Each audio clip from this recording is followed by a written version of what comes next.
I was 51 years old, the first time I cried in front of another person. Not at a funeral, not at a wedding, not at anything that society gives you permission to cry at.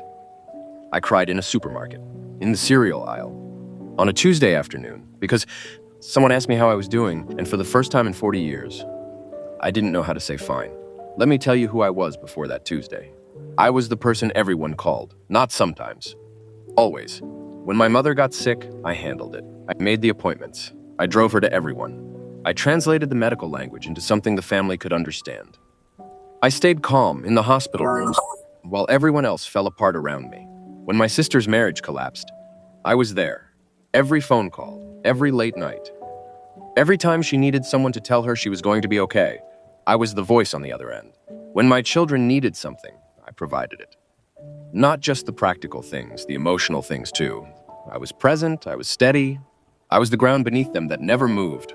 When things went wrong at work, I fixed them. Quietly. Without complaint. Without ever letting anyone see that I was carrying more than one person should carry. I was the strong one. That was my identity.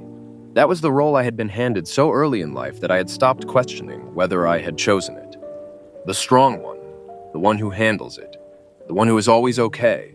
It started when I was 11 years old. My father left when I was 11. He didn't die. He just left. Packed his things on a Saturday morning while my mother was at work. By the time she came home, he was gone. I was the oldest. I had two younger brothers, 7 and 9 years old, and I watched my mother walk through the front door that evening, and I watched the life drain from her face when she saw the empty wardrobe. She sat on the bed, and she made a sound I had never heard before and have never forgotten since. I stood in the doorway of that bedroom and I made a decision. Not consciously, not in words, but in the way that children make decisions, when they sense that the adults around them are breaking. I decided I would not break. I decided I would be the thing in that house that didn't fall apart. I closed the door quietly. I went to the kitchen. I made dinner for my brothers. I got them bathed and into bed. I told them everything was going to be fine. I was 11 years old. And that night, without anyone asking me to, I put on a coat of armor. I just never learned how to take it off. The cost of being the strong one is not paid all at once. That is the thing nobody tells you. It accumulates, quietly, slowly. The way water collects in a basement. You don't notice it until one day you walk downstairs and the floor is underwater. I started having headaches in my 30s. Persistent ones. The kind that sit behind your eyes and never fully go away. The doctor said it was stress. I said, "What stress? I'm fine." I started waking up at 3 in the morning with a feeling I couldn't name. Not anxiety exactly. Something heavier. Something that felt like standing in a room you can't find the exit to. I told myself it was just the age. I stopped enjoying things that used to bring me joy. Sunday mornings with coffee and a book. Long walks, cooking for pleasure. The things that used to fill me up had quietly stopped working. But I kept going. Because that is what the strong one does. The strong one keeps going. The strong one doesn't ask for help. Because the strong one is the help. The strong one doesn't break down, because if the strong one breaks down, then who is left? I had spent so many years being the answer to that question that I had never once stopped to ask it about myself. If I broke down, who would be there for me? It was a Tuesday in October. Nothing significant about the day. No anniversary. No crisis. No particular reason for it to be the day that everything changed. I had been to a hospital appointment for my mother in the morning. Then a meeting at work I hadn't had time to prepare for. Then a phone call from my sister about something that needed sorting. Then the school called about one of the kids. By the time I got to the supermarket, it was 3:30. I remember standing in the cereal aisle. I was looking at the shelves, but I wasn't seeing anything. And a woman, a neighbor, someone I knew vaguely from the school gates, came around the corner with her trolley and she saw me. And she smiled and she said, "Oh, hello, how are you doing?" Casual, friendly, the kind of question people ask without expecting a real answer. And I opened my mouth to say fine, and nothing came out. I stood there, and I felt something move through me like a current. Not sadness exactly, more like release. Like a dam that had been holding back an ocean for 40 years had developed one small crack, and everything came through it. I cried in that supermarket aisle for 4 minutes, I know because I counted.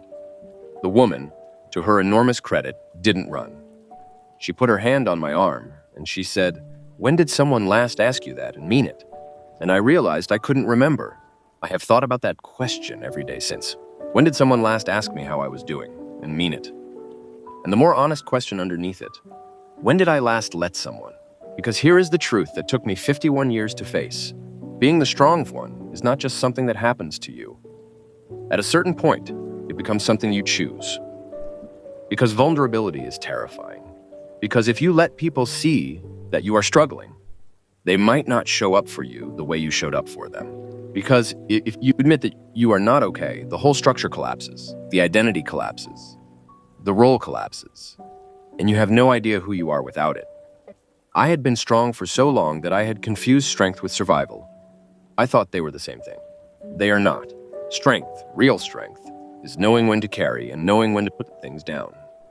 What I had been doing for 40 years was not strength, it was armor. And the difference between strength and armor is this. Strength protects you. Armor isolates you. I had been isolated inside myself for 40 years, and I had called it being strong. 3 weeks after the supermarket, I made an appointment with a therapist. I want to say that clearly because I know how many people in this audience have told themselves they don't need that they can handle it themselves, that going to therapy means something is wrong with them. I had told myself all of those things for decades. The first session, I barely spoke. I sat in that chair and I answered questions in short sentences, and I felt the whole time like I was being asked to hand over something I had been guarding. For so long, I had forgotten what it was, but I went back, and the second session was different. She asked me a question that nobody had ever asked me before. She said, "Who were you before you became the strong one?" And I sat with that question for a very long time. Because the honest answer was, I didn't know. I had become the strong one at 11 years old. Everything I knew about myself had been built on top of that. The therapy didn't fix me. I want to be honest about that. It didn't hand me back the years. It didn't undo the headaches or the sleepless nights, or the hollow feeling that had become so familiar. I had stopped noticing it. What it did was give me language. For the first time in my life, I had words for what I was carrying. And having words for something, even something painful, changes your relationship to it.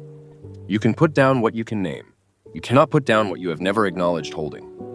Something unexpected happened as I started to let the armor come off. The people around me changed. Not because they became different people, but because I started letting them see me differently. I told my sister, for the first time, that some of those late-night calls had been hard for me too, that sometimes I hadn't had the answers, that sometimes I had held the phone to my ear and felt completely empty, and still tried to fill her up, she cried. Not because I had been weak, because she hadn't known. She said, "Why didn't you ever tell me? I would have been there for you." And I realized with a clarity that almost hurt that I had stolen something from the people who loved me. By never letting them show up for me, I had denied them the chance to love me fully. I had taken the weight and carried it alone and told myself it was for their benefit. But it wasn't only for them.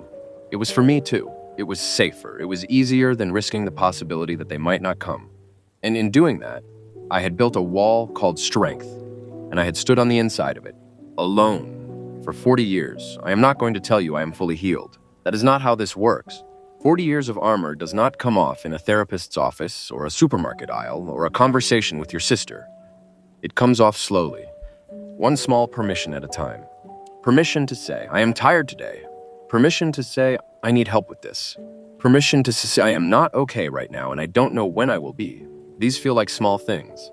They are not small things. For someone who spent 4 decades being the answer, learning to be the question is one of the hardest things they will ever do. But here is what I know now that I didn't know at 11 years old. Asking for help is not weakness. It is the most honest thing a person can do. It says, I trust you enough to let you see me. It says, I believe you will stay, even when I am not strong. And the people who love you, they have been waiting for that invitation for longer than you know. If you are the strong one in your family, if you are the person everyone calls, if you have spent years holding things together for other people while quietly falling apart inside, this is for you. You are allowed to put it down, not permanently, not forever, not all at once, just some of it. For a little while, you are allowed to say, I need someone today. You are allowed to cry in a supermarket aisle on a Tuesday afternoon. You are allowed to be the one who is not okay for a change. Because here is the truth that took me 51 years to learn. The people who love you do not need you to be strong. They need you to be real. And you have been so busy being strong that some of them have never met the real you. Give them the chance before it costs you 40 more years. If this story spoke to something you have been carrying, share it with someone who needs permission to put their weight down today. And if you are new here, subscribe to The Untold Cost. New stories every week about the things we carry that nobody talks about. I will see you in the next one.